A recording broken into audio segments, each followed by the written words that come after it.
China strongly deplores and firmly opposes the wrong practice of slinging mud at China under the pretext of cybersecurity. The U.S. has been widely condemned as the world's largest hacking empire and eavesdropping empire, with a blemished record and solid evidence to prove it. China has grave concerns with the U.S. on cybersecurity. You have to understand, for everything they do, we do also. You know, somebody was saying about China, what about China? We hear they're spying. We spy on them too. China firmly opposes hacking and combats it in accordance with the law. China also firmly opposes spreading disinformation for political agenda. The so-called statement lacks evidence and confuses right and wrong. China strongly deplores and firmly opposes the wrong practice of slinging mud at China under the pretext of cybersecurity. The U.S. has been widely condemned as the world's largest hacking empire and eavesdropping empire, with a blemished record and solid evidence to prove it. China has grave concerns with the U.S. on cybersecurity. The cases previously exposed, including the National Security Agency attacking and pre-positioning capability to disrupt China's Hindustan Times service center, have laid bare the dangerous U.S. administration's practice of carrying out cyber attacks on China's critical infrastructure and pre-positioning cyber attack capabilities for potential large-scale destructive operations in the future. The U.S. side, however, has never made a response on this issue. As major cyber powers, China and the United States should take the lead to safeguard and follow the international rules on cyberspace and jointly build a relationship in cyberspace featured by peace, stability, and mutual respect. We urge the U.S. to quit double standards and political manipulation, take a responsible and constructive approach, and properly handle the risks on cybersecurity by equal-footed dialogue and consultation with China. Yes. That video you put up yesterday, crossing out Lake Ontario and Reading Lake America, it's been seen by about 30 million people, maybe more, across all the social media platforms. What message are you sending to Canada with this move today, and why was this such an important thing for you to do? It's an interesting question. No message. As you know, Canada's been ripping us off for a long time on trade, very sadly. Even the military. You know, we defend Canada for nothing. We don't get anything. They don't pay us to defend Canada, but we defend Canada. And they understand that. As an example, we bought icebreakers. They'd like to use them. We have 11 brand new icebreakers coming in. They'd like to use the icebreakers. They don't pay for anything. And they want to be treated like a state, but they're not a state. But they want to be treated like they're a state. And so we just can't do that anymore. We lose, on average, over the last 15 years, $60 billion a year carrying Canada. So we just can't do it anymore. We love the people of Canada. I don't think their representatives do an appropriate job. Maybe they'll change. I really don't know. I mean, it doesn't make much difference. But we can't let the whole Canadian thing that's been going on for decades, and it has to come to a stop.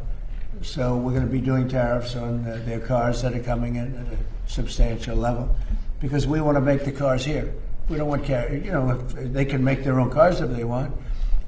And they can continue to make their cars for Canada, but we don't want them to make cars for the United States of America. It's very simple. Likewise, many other products. So the lake change, Lake of America, was something I've been thinking about for a long time, actually.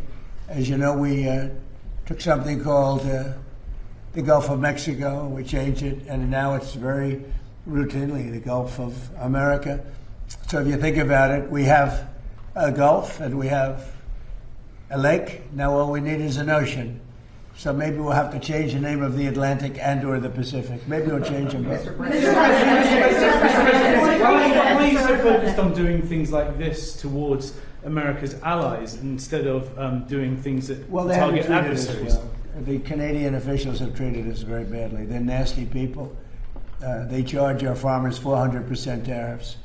They've been doing it for a long time. And I had them figured out in my first term, and I did some pretty strong things and had it getting pretty good. And then the election was rigged, and now I'm coming back and doing it the way and finishing the job. But they treat us very badly. Canada treats us very badly. I would say that of all countries, as you know, we have President Xi coming in a couple of weeks.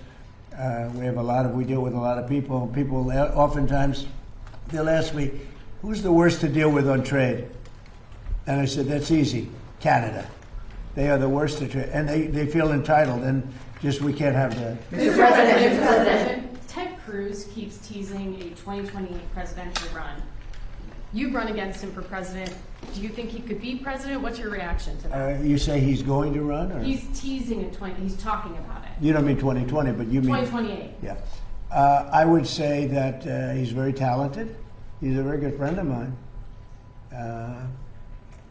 I think he might do that, yeah. Mr. President, He's a talented guy. Mr. President, what's your reaction? What would you say to those who are concerned a trade dispute with Canada could affect American affordability ahead of midterms? Well, ultimately, it's going to be very good for us because we're losing. When you talk about affordability, we're losing $62 billion a year on average with Canada. And if you really look at it, we're losing more than that. It's too much. It's too much. We can't lose that. We don't want to lose that. We don't want to lose it anymore. Upgrade your news experience with the all-new HT app. Download now.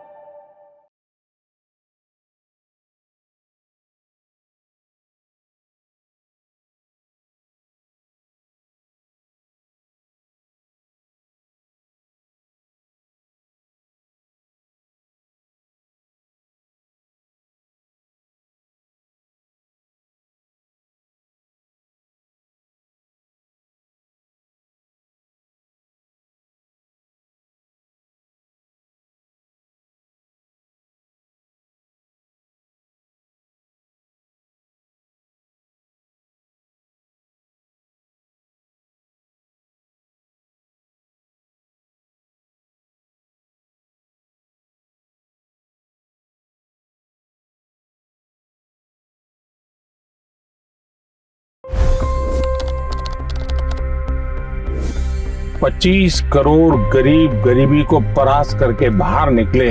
For the good of our nation, let's work together and let's truly make America great again. The fastest news breaks. Requested PM saying that look, you will have to speak to Putin and to Zelensky.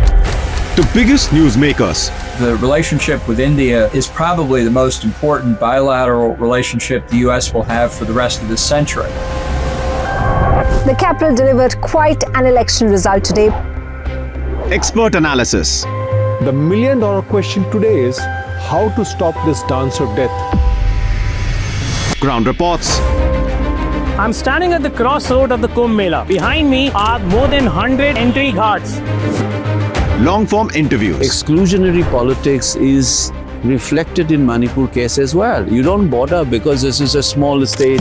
Deep dive into burning issues. It's often said DRC could be the richest country in the whole world. It's because of what sits underneath. Why exactly did the US topple the Sheikh Hasina government?